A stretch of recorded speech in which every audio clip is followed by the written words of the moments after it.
ఇక హైదరాబాద్ రవీంద్ర భారతిలో తెలంగాణ రాష్ట్ర సభ్యులు ధర్నాకు దిగారు. నల్ల మాస్కులు ధరించి సేవ్ ది బార్స్ అంటూ ప్రకాలతో నిరసన తెలిపారు. బార్ అండ్ రెస్టారెంట్లపై అక్రమంగా కేసులు పెడుతున్నారంటూ ఆందోళన చేపట్టారు.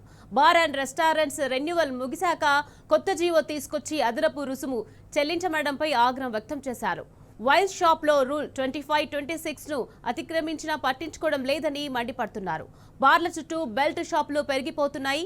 ఆయా అంశాలపై పోలీసులకు ఎన్నిసార్లు ఫిర్యాదు చేసినా పట్టించుకోవడం లేదని, త్వరగతిన తమ సమస్యలు పరిష్కరించాలని డిమాండ్ చేస్తున్నారు.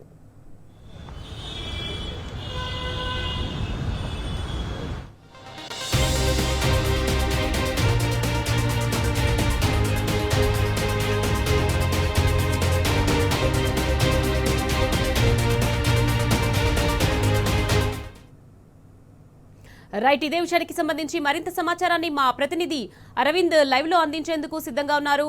అరవింద్, చెప్పండి. ఇక హైదరాబాద్ రవీంద్ర భారతిలో తెలంగాణ రాష్ట్ర బార్ అండ్ రెస్టారెంట్ అసోసియేషన్ సభ్యులు ధర్నాకి దిగారు. దీనికి సంబంధించి మీ దగ్గర ఉన్న పూర్తి డీటెయిల్స్ ఏంటి అరవింద్? నిఖత్, ఏదైతే చూసుకుంటే హైదరాబాద్ రవీంద్ర భారతిలో తెలంగాణ రాష్ట్ర బార్ అండ్ రెస్టారెంట్ అసోసియేషన్ వాళ్ళందరూ కూడా ఇప్పటికే ధర్నాకు దిగారు. ప్రధానంగా చూసుకుంటే ఏదైతే వాళ్ళకు రెన్యువల్కు సంబంధించిన ఇష్యూపై, అంటే గతంలో ప్రభుత్వం ఇచ్చిన జీవో ప్రకారం వాళ్ళు రెన్యువల్ కోసం కట్టిన చలాన్ని కూడా ఇప్పుడు రద్దు చేసి మళ్ళీ అదనంగా చలాన్లు మీద కట్టాలి, అదనంగా రుసుము కట్టాలంటూ కూడా వాళ్ళపైన తీవ్రంగా ఒత్తిడి కూడా చేపట్టారు. మరి ప్రధానంగా చూసుకుంటే ఈరోజు వాళ్ళు నల్ల మాస్కులతో కూడా నిరసన కూడా చేపట్టారు. ఏదైతే సేవ్ ద బార్స్ అంటూ కూడా వాళ్ళు ఇప్పటికే ప్లకార్డులతో కూడా నల్ల మాస్కులు వేసుకొని ఈ రవీంద్ర భారతిలో కూడా ధర్నాకు దిగారు.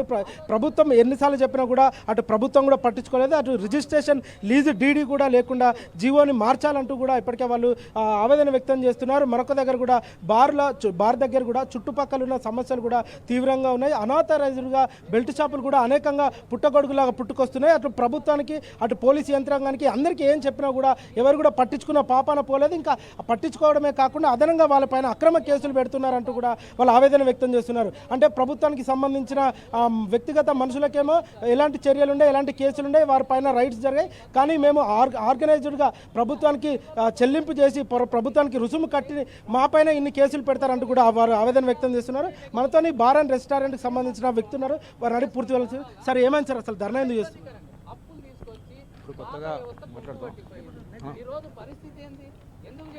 ఇప్పుడు కొత్తగా ఒక జియోని ఇంప్లిమెంట్ చేశారండి, జియో నెంబర్ 145 అని చెప్పేసి. సో మేము అడుగుతున్నామంటే మాకు బార్ అండ్ రెస్టారెంట్ అన్నీ రెన్యువల్ అయిన తర్వాత 1 మంత్ తర్వాత మొన్న 14వ తారీఖు కొత్త జియోని తీసుకొచ్చారు. మేమేం అడుగుతున్నామంటే ఆ జియో వల్ల మళ్ళీ 4 లక్షలు ఫీజును పెంచిర్రు. సో ఆ ఫీజును నెక్స్ట్ ఇయర్ నుంచి, వచ్చే సంవత్సరం నుంచి గవర్నమెంట్ రెవెన్యూకి మేము విరుద్ధం కాదు, వచ్చే సంవత్సరం నుంచి పెంచుకోండి. ఇప్పటికి మాత్రం మా బాధలు ఏవైతున్నాయో వైన్ షాప్ మధ్యలో ఒక 200 మీటర్ల దూరాన్ని, ఆ తర్వాత 26, 25, 26 జియో ఏదైతుందో దాన్ని వైన్ షాప్లకు ఇంప్లిమెంట్ చేయమంటున్నాం. ఏమని, వైన్ షాప్ పక్కన 100 మీటర్లలో ఫుడ్ లేకుండా, కుర్చీలు బెంచీలు లేకుండా యాజ్ పర్ రూల్ ఉంది వాళ్ళకి ఇచ్చిన జియోలో, ఆ జియోని ఇంప్లిమెంట్ చేయమంటున్నాం. సో దానివల్ల ఏంటంటే అది కాకుండా ఫుడ్ బెంచీలు వేసేసి అనాథరైజ్డ్గా ఫుడ్ పెట్టి బెంచీలు పెట్టేసి బిజినెస్ చేస్తున్నారు. కాబట్టి దానివల్ల మాకు చాలా ఇబ్బంది అవుతుంది. సో కాబట్టి అది మేము రిలీజ్ చేయమంటున్నాము. ఇదివరకు ఓన్లీ అగ్రిమెంట్ ద్వారా రిజిస్టర్డ్ డీడ్ లేకుండా బార్లకు పర్మిషన్ ఇచ్చేవాళ్ళు. ఇప్పుడు కొత్తగా rule agreement registered deed compulsory ఉండాలని చెప్పేసి ఫీజు కట్టిన తర్వాత కూడా బార్లను బంద్ చేసేసి చేస్తున్నారు. సార్, ప్రధానంగా ఏదైతే చూసుకుంటే ఇక్కడ పోలీసులు కూడా ఇక్కడికి రావడం జరిగింది. మంత్రి గారు వస్తున్నారు, దయచేసి మీరు లేవాలంటూ కూడా వారిని ఇప్పటికే హెచ్చరిస్తున్నారు. తప్పకుండా మీరు ఇక్కడ నుండి లేచి వెళ్ళాలి, అటు మంత్రి గారు కూడా వస్తున్నారు అంటూ వారిని ఆవేదనకు గురి చేస్తున్నారు. అంటే కేవలం కాంగ్రెస్ ప్రభుత్వంలో వినతి పత్రం ఇచ్చుకుందాం అనుకున్నా కూడా స్వేచ్ఛ లేకుండా పోయిందంటూ కూడా ఇప్పటికే వాళ్ళు ఆవేదన వ్యక్తం చేస్తున్నారు. అటు పోలీసుల మధ్య కూడా ఇప్పటికే వాగ్వాదం కూడా చోటు చేసుకుంది. ఎంత చెప్పినా కానీ కనీసం మంత్రి గారికి ఒక వినతి పత్రం ఇస్తామన్నా కూడా పోలీసులు ఇక్కడ నుండి వెళ్ళిపోవాలంటూ కూడా ఇప్పటికే తెలుపుతున్నారు. ప్రధానంగా మనతోని ప్రభాకర్ రెడ్డి ఉన్నారు, వారిని అడిగి తెలుసుకుందాం. దామోదర్ గౌడ్ ఉన్నాడు, వారిని అడిగి తెలుసుకుందాం. సార్, అసలు ప్రధానంగా ధర్నా చేయడానికి కారణం ఏంటిది? సార్, మేమేందనంటే ఈ యొక్క బార్లు ఏంటంటే కరోనా కానుంటి నష్టాలు ఉన్నాం. అప్పటి నుండి కూడా గత ప్రభుత్వంలో కూడా కొన్ని సమస్యలు ఉంటే సాల్వ్ చేసుకున్నాం. ఇప్పుడు ఈ కొత్త ప్రభుత్వం వచ్చిన తర్వాత చిన్న చిన్న సమస్యలు ఉన్నాయి సార్, బార్లు నడవట్లేదు, మేము ఆర్థికంగా దెబ్బతింటున్నాము అని చెప్పడం, రిప్రజెంటేషన్లు ఇవ్వడం. ఇది ఏంటంటే చిన్న చిన్న విషయాలు.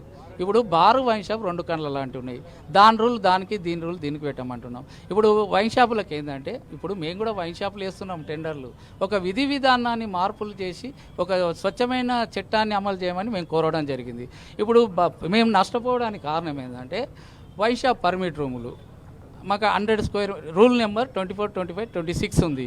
దాంట్లో 100 స్క్వేర్ మీటరు ఓన్లీ స్టాండింగు, ఎలాంటి తినుబండారాలు ఉండకూడదు, కుర్చీలు బెంచీలు వేసి కూర్చునే ఇది లేదు, ఓన్లీ స్టాండింగ్ గరీబుల గురించి అనేది పెట్టింది. అది ఈరోజు మా లైసెన్సులు అధికారుల నిర్లక్ష్యం వల్ల ఏంటంటే ఎకరాల కొద్ది మీరు కూడా చూసి ఉండొచ్చు, అక్కడ బండ్లాగితున్నాయంటే ఏందనేది చూసే సిచ్యువేషన్. అక్కడ మేము మానవతంతో కూడా చెప్తున్నాం, పర్మిట్ రూముల వల్ల పబ్లిక్ న్యూసెన్స్ అయితే మా బార్లనేమో లోపల దాకా బయటకు వస్తారు, దాన్ని కంట్రోల్ చేయలేకపోతున్నారు, విచ్చలవిడిగా రోడ్ల మీద తాగుతున్నారు, ఇక్కడ ట్రాఫిక్ లేడీస్కు వచ్చి